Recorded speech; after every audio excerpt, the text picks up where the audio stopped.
And where we started off here is, how does physical exercise play into that? And one of the things that I would say is that looking back over my life, like the Rosicrucian Daily Review, taking my life and I had a look at some of the things that I've done over the years, and I would say that my physical training has varied from being super consistent and disciplined and having a goal and a purpose to achieve that, to just maintaining and getting by, all the way to being completely off the training path, either just not feeling it, or maybe a slight niggle or injury, or just not giving it my all.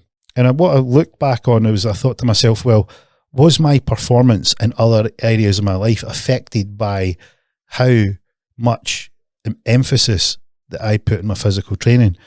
And the good thing is that I actually had some data to look back on, because one of the books that I read was Atomic Habits, and in Atomic Habits by James Clear, you learn to monitor and identify your flaws, and you then try and build a system that navigates you around those flaws. Another thing that's within James Clear's book is he suggests using a habit tracker. So you want to develop habits, this habitual behavior that you want to instill in yourself, and that then make you have a checklist of what you want to do that day, so that you can check off if you're actually doing it. So I went a step further than just having the checklist. I got a spreadsheet, and I filled in a tick box next to my habit for each day for the whole month, and worked out how consistent I was on these new habits that I'd set. And before I did that, what I realized is that I had a perception, I had a view, I had an opinion of how consistent I thought I was. So, like, say for instance, take the gym. So I would say that I trained in the gym 5 days a week. So I thought I would be getting 95 at a minimum to 100% on the physical training part, which was myself going to the gym. What I realised after tracking that was that percentage actually came in at 77%. So it was significantly lower than what I perceived it to be. And it was only going through this metric of measuring it. And it showed that, first of all, my perception of how consistent I thought it was actually nowhere near what the reality was.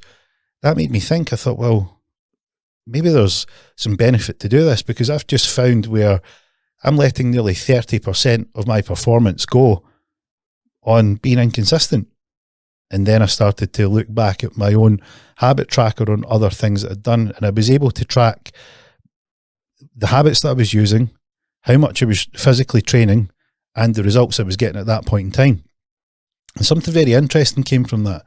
What I was able to determine was that the more I physically trained and was consistent with it, the better my results got. And it wasn't just over a month or 2 months. This was a period of 4 years.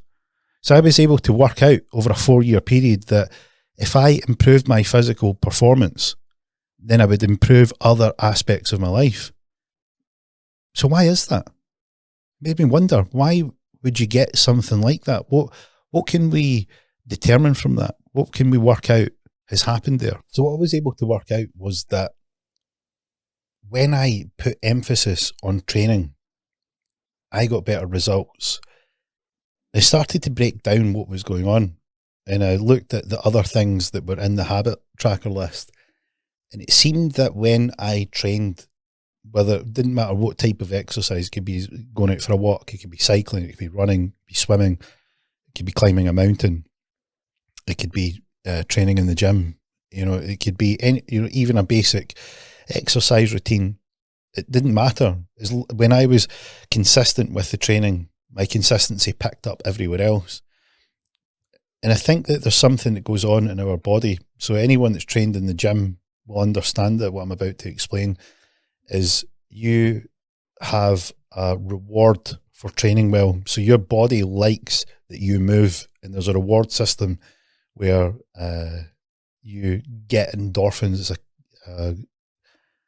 a reward that your body gives for training. So I'm not sure if endorphins are a hormone or something from the nervous system. I'll need to double check that. Maybe someone can comment below if endorphins are a hormone or a chemical.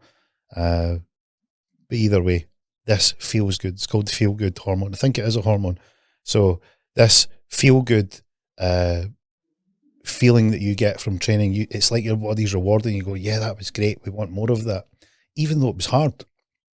And I think when that happens, it spills over into the other things, because what you needed to do to train is you needed discipline to make it there, to stick at it, to follow it through. You needed the drive and determination to make sure that you stuck at it all the way through for the whole month. You also needed to plan and prepare. So you had to prepare your kit, whatever it may be, depending on the activity, prepare a gym bag, prepare hiking equipment, clean your bike, make sure the bike was operational and functional. These sorts of things involve preparation. And when you'd done this preparation, you were then getting into that habit of preparing for what you were planning to do. And there's an old saying that I like, which is victory loves preparation. So if you want to be victorious in anything, make sure you prepare.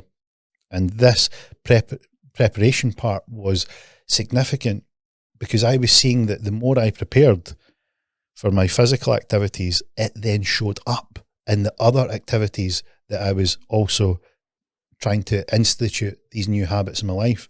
You could see, I'm a data guy, so I could plot how well it was going. So I would see everything getting bumped up. When you feel good physically, we've all, myself included, know what it's like to put on a bit of additional weight.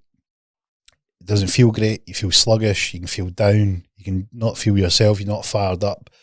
You're in your perfect rhythm. So another thing that came of it is that when I'm going out to train physically, it started to change my body physically, so that the physical training had a benefit in terms of how my body looked, the shape of my physique, how strong I felt, how fit I felt, and also how it was shifting the additional weight that you didn't need. So your body just started to work more efficiently. It looked better, it felt better, and you just had a good feeling about the whole thing. Add that on top of the endorphins. Now you've got a nice recipe going here. So what we've got is the feel-good factor for the endorphins. You've got a little win for the day because you've trained and you've made it through. You've added the preparation part into your day, which is then spilt into other activities. And then you physically feel and look better than you did before. So it's just an upward cycle of feel-good.